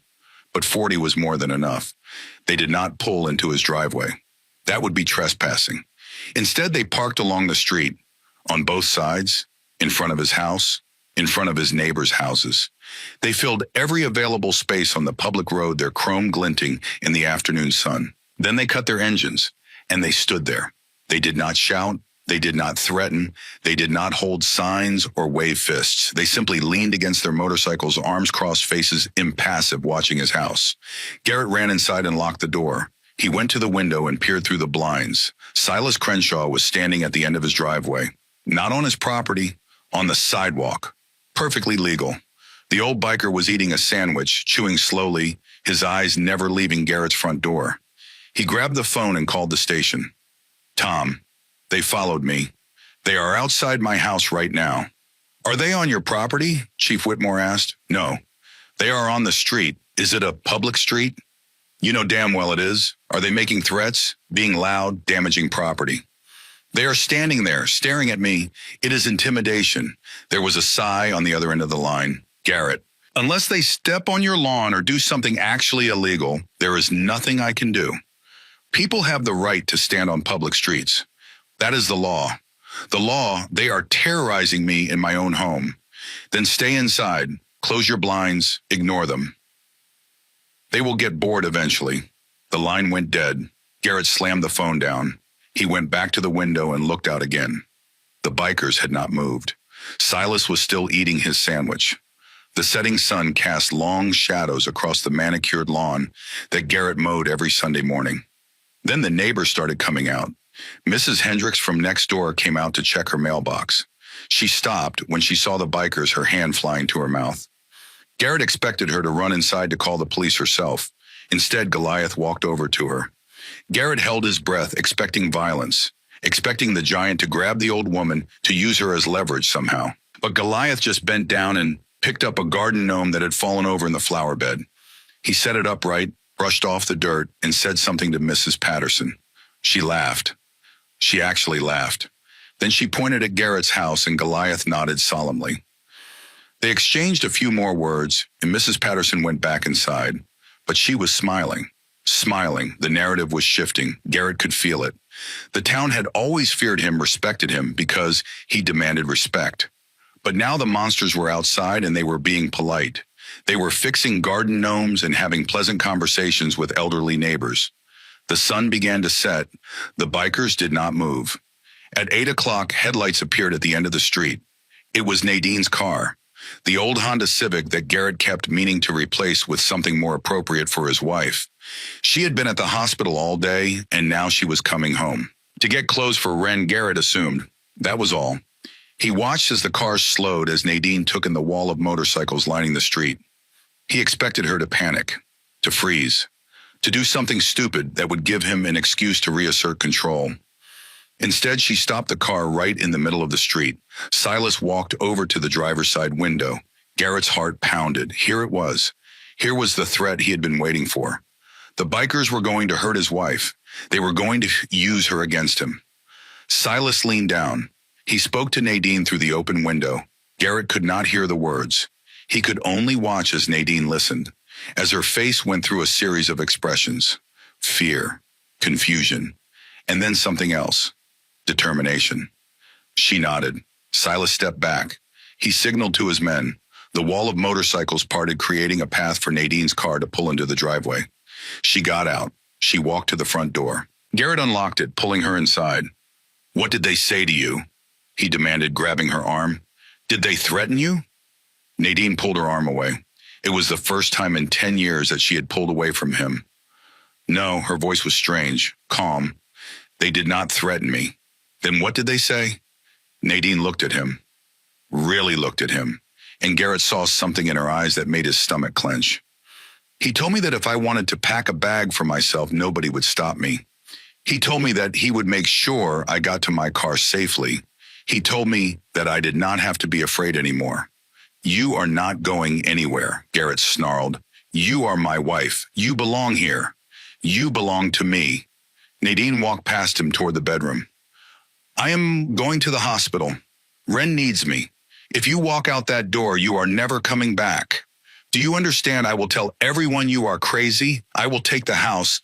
I will take everything. You will be on the street." Nadine stopped walking. She was standing in front of the dresser, looking at the photos there. Wedding photos, family portraits, pictures of a happy family that had never actually existed. She looked at the photo of Ren at age 10 before the light in her eyes had started to die. She made her decision. She opened a drawer and started putting clothes into a bag. "Did you hear me?" Garrett screamed. "You walk out there and I will destroy you. I will make sure everyone in this town knows what a worthless, ungrateful." Nadine zipped out of the bag. She walked toward the front door. Garrett moved to block her. His hand rose, the old reflex kicking in. He was going to hit her. He had to. He had to reestablish control. He had to show her what happened to women who defied him. "Do it." Nadine's voice stopped him cold. She was looking at him, not flinching, not cowering, just looking. "Do it right here, in front of the window, in front of all of them." Garrett looked at the window. Through the blinds, he could see the bikers watching. Silas was standing at the edge of the driveway, his posture coiled like a spring. If Garrett hit her now, they would see. And if they saw, the public street rule would not matter anymore. They would tear the door off its hinges. He lowered his hand. "Get out," he spat. "You are nothing without me. You will come crawling back within a week." Nadine opened the front door. The moment she stepped onto the porch, a sound erupted from the street. Not the roar of engines this time. Something else. Applause. The bikers were clapping. 40 hard men with scarred hands, applauding a small woman with a travel bag like she was a soldier returning from war. Silas walked up the driveway. He stopped at the edge of the porch, not crossing onto the property itself. "Need a hand with that bag, ma'am?" Nadine was crying, tears streaming down her face, but she was smiling too. "Thank you," she whispered. Silas took her bag. He escorted her to her car like she was royalty. He opened the door for her. He waited while she started the engine. As Nadine drove away, heading back to the hospital, heading back to her daughter, the bikers turned to face the house again. The applause stopped. The silence returned. Garrett stood alone in his doorway, watching his wife disappear down the street. The bikers did not leave. They settled in for the night. They lit cigarettes. They drank coffee from thermoses. They talked quietly among themselves, and they watched. Back at St. Michael's Medical Center, Ruth's phone buzzed. She looked at the message, then smiled. She walked into room 304, where Ren was lying awake staring at the ceiling. "Your mother just left the house," Ruth said. "She is on her way back here." Ren sat up, wincing at the pain in her ribs. "She left." "She actually left." Ruth held up her phone. One of the boys sent a video. She pressed play. Ren watched the small screen with wide eyes. She saw the wall of motorcycles parting. She saw her mother's car pulling into the driveway. She saw Nadine walk into the house. She saw her stepfather grab Nadine's arm. She saw Nadine pull away. The video showed everything. Nadine packing, Garrett screaming though there was no sound, Garrett raising his hand, Nadine standing her ground, Garrett lowering his hand defeated, and then Nadine walking out. The bikers applauding. Silas carrying her bag like a gentleman. Wren watched the video 3 times. By the third viewing, she was crying. Not tears of fear or pain, but something else. Something she had almost forgotten was possible. She did it. Wren whispered. She actually did it. She left him. She did. Ruth sat on the edge of the bed and put her arm around the girl. Because of you. Because you were brave first. You showed her it was possible to stand up. Wren clutched the teddy bear to her chest. Knuckles. The tough one. Is it over? Ruth was quiet for a moment. She thought about Garrett, about the look in his eyes as he had fled the hospital, about the connections he still had, the lawyers he would hire, the system he would try to manipulate. Not yet, she said honestly.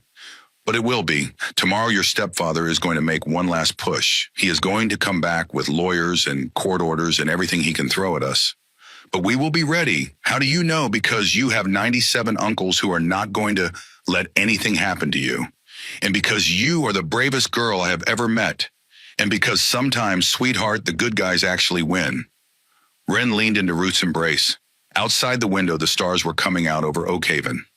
Somewhere across town, 40 bikers were standing guard in front of a monster's house. And somewhere on the road between Nadine Holloway was driving toward her daughter for the first time as a free woman. Tomorrow would bring its own battles. Tomorrow, Garrett Sinclair would make his last stand.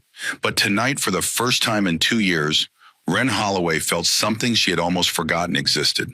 Safe. She closed her eyes, still clutching her teddy bear, and let sleep take her. Outside, the wolves kept watch, and the monster in his empty house did not sleep at all. Thursday morning broke over Oak Haven with a sky of brilliant blue, the kind of perfect autumn sky that seemed to mock the darkness unfolding beneath it. The wind had died during the night, leaving the air crisp and still. Birds sang in the trees along Maple Street, oblivious to the war that had transformed this quiet neighborhood into a battlefield. Garrett Sinclair had not slept. He had spent the night pacing his empty house, drinking whiskey and making phone calls. By 3 a.m, he had assembled his counterattack. By 6, he was showered, shaved, and dressed in his best suit. Not the work clothes of a contractor, but the fine wool of a man who meant business. By 8, he was sitting in the office of Reginald Ashworth, the most expensive and ruthless family law attorney in the state of Oklahoma. Ashworth was a thin man with silver hair and eyes like chips of ice. He had built his career on winning unwinnable cases, on destroying opposing counsel, on finding loopholes that other lawyers did not even know existed. His hourly rate was obscene. His results were undeniable. Let me understand the situation. Ashworth steepled his fingers, studying Garrett across the mahogany desk. Your stepdaughter is being held at St. Michael's Medical Center. A motorcycle gang has effectively occupied the pediatric ward. The hospital staff is complicit in preventing you from exercising your legal rights as her guardian. Is that correct? That is exactly correct, and you have documentation of your legal guardianship. Garrett slid a folder across the desk. Marriage certificate, adoption papers. Everything is in order. Ashworth reviewed the documents with the quick efficiency of a man who had seen thousands of such folders. These appear to be legitimate, he said. The question is how to proceed. You mentioned in connections to the local judiciary judge Marcus Holloway owes me several favors. Garrett said, I've helped him with some construction issues on his property last year. Off the books, he will remember. Ashworth's thin lips curved into something that might have been a smile. Then we obtain an emergency custody order. We bring sheriff's deputies to enforce it. The hospital will have no choice but to comply, and the bikers will either disperse or face arrest for obstruction. What about Child Protective Services? They sent someone yesterday, started asking questions. CPS investigations take time. Ashworth waved a dismissive hand. Weeks, sometimes months. By then your daughter will be home, the story will have changed, and any allegations will be your word against theirs. You are a respected member of this community, Mr. Sinclair, a church deacon, a business owner. Who are they going to believe Garrett felt the first real hope he had experienced since this nightmare began? How fast can you make this happen? Ashworth picked up his phone. Judge Holloway plays golf on Thursday mornings, but for the right client, he will make an exception. Give me 1 hour. 73 minutes later, Garrett Sinclair walked into St. Michael's Medical Center with an emergency custody order signed by Judge Marcus Holloway. The ink was barely dry. The seal was still warm. He was flanked by Reginald Ashworth on one side and two sheriff's deputies on the other. Not local police this time. County sheriff's men who answered to a different chain of command, men who did not play golf with Chief Whitmore or owe favors to anyone in Oak Haven. The lobby was quiet. The bikers who had filled it yesterday were gone. For a moment, Garrett allowed himself to believe they had given up. Then he reached the third floor. The elevator doors opened and Garrett's momentary hope evaporated. They were still there, every single one of them. They had simply consolidated, moving from the lobby to the pediatric ward itself. They filled the waiting room. They lined the hallways. They sat in chairs they had brought from somewhere, playing cards and reading magazines as if they had all the time in the world. Silas Crenshaw was leaning against the wall outside room 304, a cup of coffee in his hand. He looked up as Garrett and his entourage approached, and his weathered face showed no surprise. "Morning, Garrett." His voice was almost friendly. "Brought some friends, I see." Ashworth stepped forward, all business. "I am Reginald Ashworth, attorney at law. I represent Mr. Sinclair in the matter of custody over Wren Holloway. I have here an emergency custody order signed by Judge Marcus Holloway of the county court, authorizing Mr. Sinclair to take immediate custody of the minor child. Any interference with this order will result in arrest for contempt of court and obstruction of justice." He held up the document like a sword. "I am instructing you and your associates to clear this hallway immediately. Deputies, if these men do not comply, you have the authority to make arrests." The two sheriff's deputies looked uncomfortable. They were young, probably fresh out of the academy, and the wall of leather-clad bikers was clearly not what they had expected when they agreed to escort a lawyer on a custody matter. Silas took a sip of his coffee. "That is an impressive piece of paper," he said calmly. "But I have got a question for you, counselor. Have you actually talked to the girl? Have you asked her what she wants? The child's wants are not legally relevant." Ashworth snapped. "Mr. Sinclair is her legal guardian. End of discussion." "Maybe so." Silas set down his coffee cup. "But here is the thing. You have got a piece of paper, and I have got 97 men who are not going anywhere until they are sure that little girl is safe." The deputies exchanged nervous glances. "Sir," one of them said, his voice cracking slightly, "we have a court order. If you do not comply, we will have to arrest you." Silas smiled. It was not a threatening smile. It was almost sad. "Son, you can arrest me. You can arrest every man in this hallway, but it is going to take you a while. And while you are doing that, you might want to think about why 97 people who have never met this girl are willing to go to jail for her. You might want to ask yourself, what kind of man needs a court order to get his own daughter back?" "This is ridiculous." Garrett pushed past his lawyer. "Where is she, Wren? Get out here now. We are leaving." The door to room 304 opened, but it was not Wren who emerged. It was Nadine. She looked different today. She was wearing clothes she had borrowed from Ruth, simple jeans and a sweater that did not quite fit. Her hair was pulled back. There were dark circles under her eyes from a sleepless night. But she was standing straight. Her shoulders were back, and in her hand she held a small black device. "Nadine." Garrett's voice dropped to the dangerous quiet that had always preceded violence. "Get out of the way. This does not concern you." "Actually, it does." Nadine's voice was steady. "I have something to say. We can discuss it at home, after we collect Wren." "No, we cannot." Nadine held up the device. It was a digital voice recorder, the kind students used for lectures. "Do you recognize this?" Garrett's eyes narrowed. "What is that?" 3 months ago, you told me I was crazy. You told me I imagined things. You told me that the things I remembered happening never actually happened. You made me think I was losing my mind." "Nadine," there was a warning in Garrett's voice now. "So I started recording." Nadine continued, her voice growing stronger. "I wanted to know if I was really crazy. I wanted to hear for myself. Every dinner, every argument, every time you raised your voice or your hand." She pressed a button. Sound filled the hallway, tinny and small through the recorder's speaker, but clear enough to understand. "You think you can speak to the man of this house like that? You think you need to be taught a lesson in respect?" A thud, a crack, a child's cry of pain. "Get up, stop crying, get up." And then Garrett's voice, low and threatening. "If you say anything else, if you say one word, Mommy goes next, and Mommy will not wake up." The recording stopped. The silence in the hallway was absolute. Garrett's face had gone white, then red, then something beyond red, a mottled purple that made the veins in his forehead stand out like ropes. That is fake. He snarled. You edited it. You manipulated the audio. This woman is mentally unstable, officer. She has been making false accusations for years. I have 3 months of recordings, Nadine said quietly. Every dinner, every beating, every threat. I have it all. She is lying. Garrett turned to his lawyer. Tell them. This is inadmissible. This is fabricated evidence. Ashworth was staring at the recorder. His expression had changed.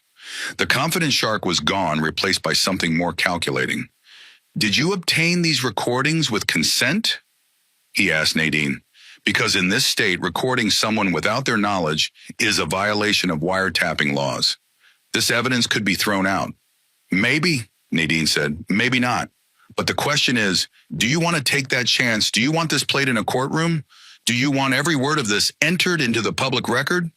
Garrett grabbed Ashworth's arm. Do something. You are supposed to be the best. Fix this. But Ashworth was already stepping back. His face had closed like a door. You told me she fell down the stairs, he said, his voice cold. You told me this was a custody dispute with an estranged wife. You did not tell me there were recordings of you threatening to kill a child. Because there are not. Because this is all lies. Mr. Sinclair, Ashworth began putting his documents back into his briefcase. I cannot represent a client who has not been honest with me. Find another attorney. You cannot do this. You took my money. We have a contract. Our contract includes a clause allowing me to withdraw if the client provides materially false information. I believe this qualifies. Good luck, Mr. Sinclair. Ashworth walked away down the hallway, his expensive shoes clicking on the linoleum. The bikers parted to let him through, watching him go with contempt. Garrett stood alone. The deputies were looking at him differently now. The way people looked at suspects, sir, the older deputy said slowly. I think we need to have a conversation. I am the victim here. Garrett's voice was rising. This woman is crazy. These bikers are criminals. The recording is fake. I am a deacon of the First Baptist Church. I am a respected member of this community. The recording did not sound fake to me, the deputy said. It sounded like a man threatening to murder a woman and a child. You cannot prove anything. You have no evidence except the word of a mentally unstable woman and a fake recording. Actually, a new voice, small but clear. Everyone turned. Wren Holloway stood in the doorway of room 304. She was still in her hospital gown, her right arm in its blue cast, the biker teddy bear clutched against her chest. She looked impossibly small and fragile, but her eyes were steady, and when she looked at Garrett, she did not look away. She walked forward, one step, then another. The bikers made room for her, parting like the Red Sea before Moses. She stopped in front of the deputies. The recording is not fake. Her voice was quiet but firm. Everything on there really happened. I was there. I heard him say those words, right after he broke my arm. Sweetheart, Garrett's voice had shifted, trying for the concerned father tone. You are confused. The pain medication is affecting your memory. Wren ignored him. She was looking at the deputies now, her chin lifted. He told me to say I fell down the stairs. He told me if I said anything else, he would kill my mom. He said she would not wake up. That is not true. That never happened. Wren took a deep breath. Then she did something that changed everything. She set down the teddy bear. With her good hand, she reached for the collar of her hospital gown, and she pulled it aside, exposing her left shoulder. This did not happen on the stairs either. The bikers inhaled sharply. The deputies stared.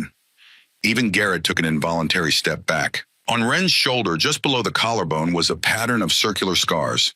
Small, regular, evenly spaced. The unmistakable marks of cigarette burns healed over time into permanent white circles against her pale skin. But that was not all. Wren turned slightly, pulling the gown to show her upper back. More scars there. Thin lines that could only have come from a belt. Older marks that had faded to pink. Newer ones still raised and angry. A map of abuse written on a child's body. He started when I was 10. Wren's voice was steady, but there were tears running down her face now. Right after he married my mom. The first time he hit me because I did not finish my vegetables. He said he was teaching me discipline. After that, it got worse. She turned to face Garrett directly. You thought I would never tell. You thought I was too scared. You thought nobody would believe me over you because you are a deacon and a businessman, and everyone in town thinks you are so wonderful. Ren, Garrett's voice was strangled. You do not know what you are saying. This is a misunderstanding, but I am not scared anymore. Ren's voice cracked on the words, but she kept going. And I am not going home with you. Not today, not ever, because these people believe me. These people came to protect me. These people care about what happens to me. And I would rather live on the street than spend one more night in your house. The older deputy stepped forward. His face was set in hard lines. Mr. Sinclair, I am going to need you to come with us. On what charge Garrett was backing away, now his eyes darting around the hallway looking for an exit. Child abuse, domestic battery, and given what is on that recording, terroristic threatening. We will figure out the full list at the station. This is insane.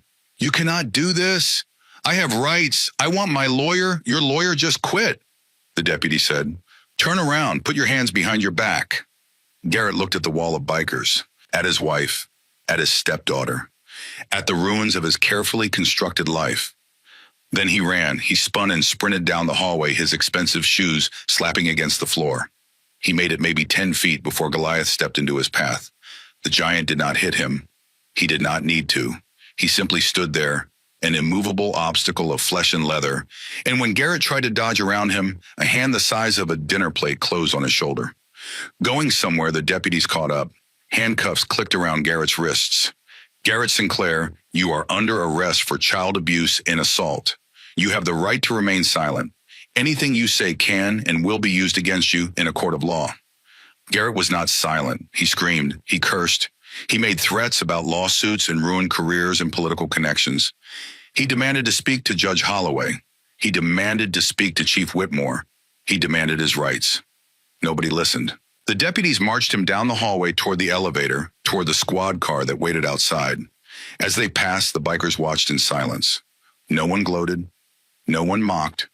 This was not a moment for celebration. It was a moment for justice. At the elevator, Garrett turned one last time.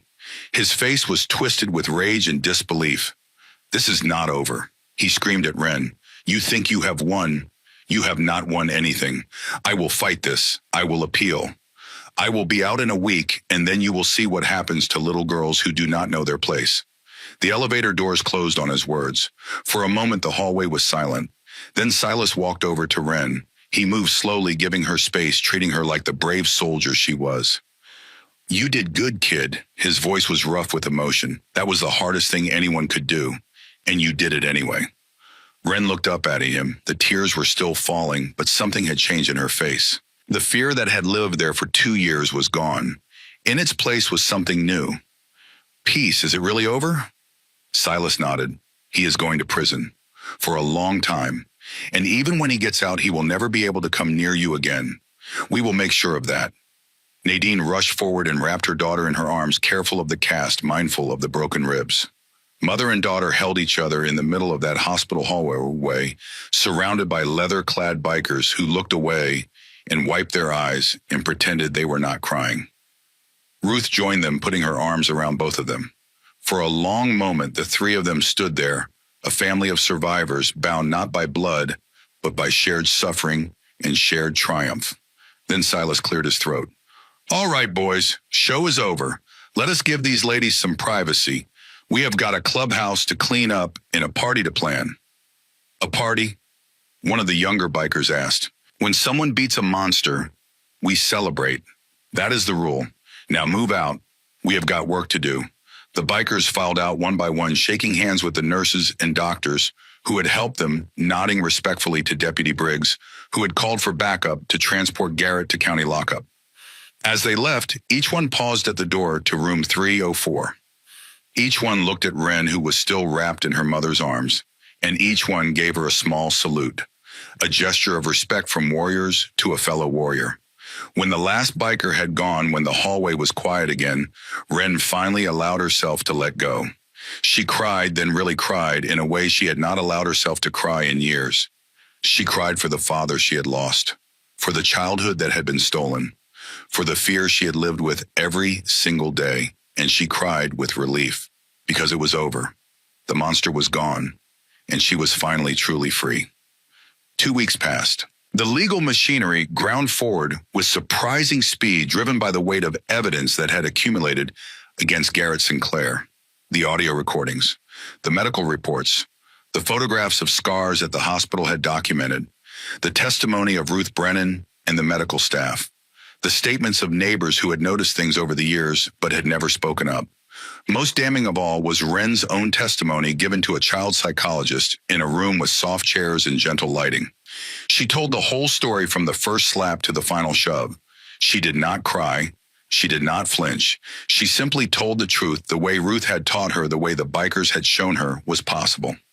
The grand jury indicted Garrett Sinclair on 14 counts of child abuse, 6 counts of domestic battery, and 2 counts of terroristic threatening. Bail was set at $2 million. He could not pay it.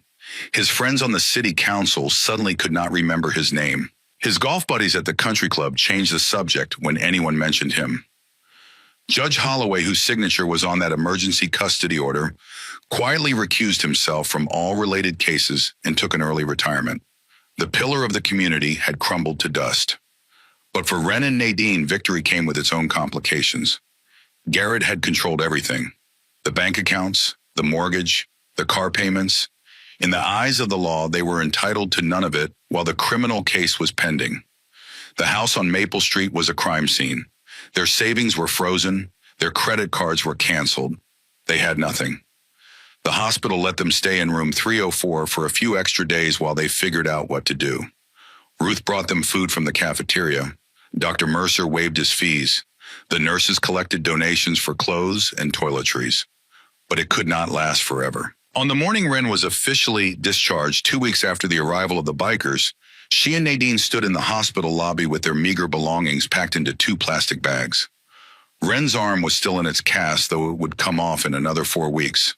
The bruises had faded, the ribs were healing, the scars, of course, would never fully disappear. But she was alive, she was free, and she was not afraid anymore. "Where do we go now, Mom?" Nadine looked at her daughter. She had no answer. The women's shelter in the next county had offered them a room, but it was small and crowded and far away from everything Wren had ever known. "I do not know, sweetheart, but we will figure it out. We have each other. That is what matters." They walked through the automatic doors out into the October sunshine and stopped. The parking lot was full of motorcycles. Not 97 this time, more like 30, but 30 was more than enough. They were parked in neat rows, their chrome gleaming in the morning light, their riders standing beside them in full colors. At the front of the formation was Silas Crenshaw. He was leaning against his Harley, a leather saddlebag over one shoulder, his weathered face split by a rare, genuine smile. "Going somewhere," Nadine's hand flew to her mouth. "How did you know we were being discharged today?" Ruth called. Silas straightened up and walked toward them. "She thought you might need a ride." "A ride?" Wren asked, to where Silas reached into the saddlebag and pulled out a thick envelope. He handed it to Nadine. "Open it." Nadine's hands were trembling as she unsealed the envelope. She pulled out a sheaf of papers and began to read. Her face went through a journey of emotions: confusion, disbelief, shock, and finally something that looked like the sunrise breaking over a dark horizon. "What is it, Mom?" "It is." Nadine's voice broke. She tried again. "It is a deed to a house in our names." Silas nodded. 3-bedroom, 2-bath on the other side of town. Nice neighborhood. Good schools. The previous owner was a member of the club who passed away last year. Left it to us. We figured we should pass it along to someone who needed it. Nadine looked up from the deed, tears streaming down her face. "We cannot accept this. It is too much." "You can and you will," Silas said firmly. "Keep reading." Nadine looked at the next document. A cashier's check, made out to Nadine Holloway, $50,000. The envelope slipped from her fingers. Wren caught it before it hit the ground. "How?" Nadine whispered. "Why?" Silas looked at the bikers lined up behind him. Men from 5 different clubs, men who had been enemies last month, men who had come together for a child they had never met. "We passed the hat around," he said. The steel wolves kicked in what we could. The black serpents matched it. The devil's hounds doubled it. Even got a few anonymous donations from people in town who felt guilty about looking the other way for so long. He shrugged as if $50,000 in a house were nothing. It is not much, but it should be enough to get you back on your feet. Get the girl some clothes that actually fit.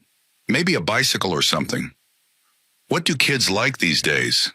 Wren was staring at the bikers, at the men who had terrified her at first with their scars and their tattoos and their thundering machines, at the men who had stood guard in a hospital hallway and faced down police and refused to leave until they knew she was safe, at her uncles. Why, she asked. Her voice was small but curious. Why did you do all this for us? You did not know us. You did not owe us anything. Silas was quiet for a moment. He looked at Wren with eyes that had seen too much pain and too much loss. Eyes that understood what it meant to be a child in a world that did not always protect its children.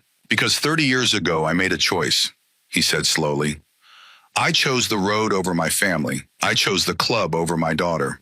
Her name was Lily. She was about your age when her mother took her and left. I have not seen her since. He paused, swallowing hard. I cannot fix that. I cannot go back and be the father I should have been. But I figured maybe if I helped someone else's kid, it might, I do not know, balance the scales a little. Wren studied his face. She saw the pain there, the regret, the desperate hope that he could make something good come from his mistakes. She walked over to him and did something that surprised everyone, including herself. She hugged him. Silas froze for a moment, unsure what to do. Then his arms came up gently, carefully wrapping around the small girl with her broken arm and her healing ribs and her indestructible spirit. Thank you, Wren whispered against his leather vest. You are welcome, kid. They stood like that for a long moment. Then Wren stepped back, wiping her eyes with her good hand. I have one more question. Ask away. The clubhouse, where you all hang out. Can I come visit sometime? I want to thank everyone. Personally. Silas's weathered face broke into a genuine smile. Kid, you are welcome at the Steel Wolves Clubhouse anytime you want. But I should warn you, the place smells like motor oil and bad decisions. I do not care. Good. He reached into his saddlebag again and pulled out something small and folded. Then you will need this. He handed it to her. Wren unfolded it slowly, her breath caught in her throat. It was a leather vest, small, clearly custom-made sized for a 12-year-old girl. The leather was new but had been treated to look worn to look like it belonged. On the front was a patch with her name embroidered in silver thread. On the back, in large letters, was a single phrase, Little Sister. What does it mean? It means you are family, Silas said. It means wherever you go, whatever happens, you have got 97 brothers who have your back. It means you are one of us now. Wren looked at the vest. She looked at the bikers who were watching with expressions that ranged from gruff approval to barely concealed emotion. She looked at her mother, who was still crying and smiling at the same time. She put on the vest. It fit perfectly. A cheer went up from the assembled bikers. A raw, full-throated roar of approval that echoed off the walls of the hospital and sent startled birds flying from the nearby trees. They pounded their handlebars. They revved their engines. They shouted words of welcome and congratulation. Wren Holloway, who had spent 2 years learning to be invisible, stood in the center of it all and let herself be seen. Silas whistled sharply and the noise died down. All right, enough celebrating. We have got a house to deliver. He turned to Nadine. You have got your car. It is in the lot. Nadine nodded. But I do not know how to get to the new house. Follow us. We will show you the way. He looked at Wren. Unless you want to ride with me, Wren's eyes went wide. Really, really. But you have to hold on tight. And if your mom says no, the answer is no. Both of them looked at Nadine. Nadine looked at her daughter, at the vest, at the bikers who had become their family, at the world that had seemed so dark 2 weeks ago and now suddenly seemed full of possibilities. Go ahead, sweetheart, she said. But hold on tight. Wren practically bounced over to Silas's Harley. He helped her climb on behind him, showed her where to put her feet, made sure the cast would not get in the way. Arms around my waist, he instructed. And if you get scared, squeeze twice. I will not get scared. Silas laughed. No, I do not suppose you will. He kicked the engine to life. The Harley roared a deep, throaty sound that Wren felt in her chest. Around them, 29 other engines answered. The parking lot filled with thunder. "Let us ride." The convoy pulled out of the hospital parking lot. Silas led the way with Wren on the back, her new leather vest catching the wind. Behind them came the Black Serpents, then the Devil's Hounds, then the Iron Brotherhood, then the Steel Wolves. A river of chrome and leather flowing through the streets of Oak Haven. And behind the bikes alone in her old Honda Civic came Nadine, crying and laughing and following her daughter into a new life. The people of Oak Haven stopped to watch. They lined the sidewalks. They came out of stores and restaurants. They paused on street corners, craning their necks to see the procession go by. And for the first time, they did not see outlaws. They did not see criminals or degenerates or threats to public safety. They saw something else. They saw a 12-year-old girl in a leather vest riding behind a gray-haired biker, her good arm wrapped around his waist and a smile on her face that could light up the whole county. They saw a mother following behind her car windows, down her music off, just watching her daughter lead the way. They saw men who had been called monsters, proving that sometimes the real monsters wear respectable faces. And sometimes the only people willing to fight them are the ones polite society has discarded. The convoy wound through town down Main Street, past the First Baptist Church, where Garrett had once been a deacon, past the construction site, where he had once been boss, past the courthouse, where he would soon be sentenced. Then they turned onto a quiet residential street on the north side of town, a street lined with modest homes and big trees and children playing in front yards. They stopped in front of a blue house with white shutters. It was not grand, it was not fancy, but it had a porch with a swing and a backyard with a tree and windows that looked out onto a street where nobody would ever hurt them again. Home. Silas helped Wren off the bike. She stood on the sidewalk, looking at the house that was now hers. "What do you think I think?" Wren paused, searching for words. "I think my dad would have liked it." Silas nodded. "Then it is perfect." Nadine pulled into the driveway. She got out of the car and walked up to stand beside her daughter. Mother and daughter survivors, both looking at the new beginning that had been given to them by strangers who had become family. Behind them, the bikers were dismounting. Goliath was already unloading boxes from a trailer that had been hitched to one of the bikes. Sawbones was checking the plumbing inside. Razor was making sure the electricity worked. They had been busy during the past 2 weeks, it turned out, making sure the house was ready, stocking the refrigerator, setting up beds, making sure that when Wren and Nadine arrived, they would have everything they needed. "Welcome home, kid," Silas said. Wren looked at him, at the bikers, at her mother, at the house with the blue paint and the white shutters and the porch swing moving gently in the October breeze. She had lost so much. Her father, her childhood, her sense of safety. Years of her life had been stolen, consumed by fear and pain and the daily struggle just to survive. But standing here in this moment, she realized something. She had gained something too. She had gained courage. The courage to speak up when everyone told her to stay silent. The courage to show her scars when everyone told her to hide them. The courage to trust strangers who turned out to be the best friends she ever had. And she had gained a family. A strange, rough-edged, leather-wearing family that most people would cross the street to avoid. But a family nonetheless. "Silas," she asked. "Yeah, kid. Will you come inside? I want to show you my new room." The old biker's face softened. For just a moment, Wren could see the father he might have been, the father he wished he had been, and the father he was finally becoming in his own broken way. "I would like that." They walked up the front steps together, Wren Holloway in her hospital gown and her leather vest, Silas Crenshaw in his road-worn clothes and his silver hair. Behind them, Nadine was laughing at something Goliath had said. The bikers were filing into the house carrying boxes and bags and groceries. It looked like chaos. It felt like home. 6 months later, Garrett Sinclair stood before a judge and heard his fate.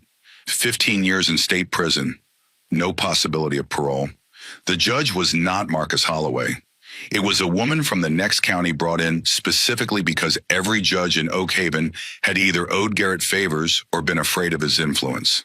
She had no such concerns. She had listened to the evidence, watched the recordings, looked at the photographs of a child's scarred body, and rendered her verdict without hesitation.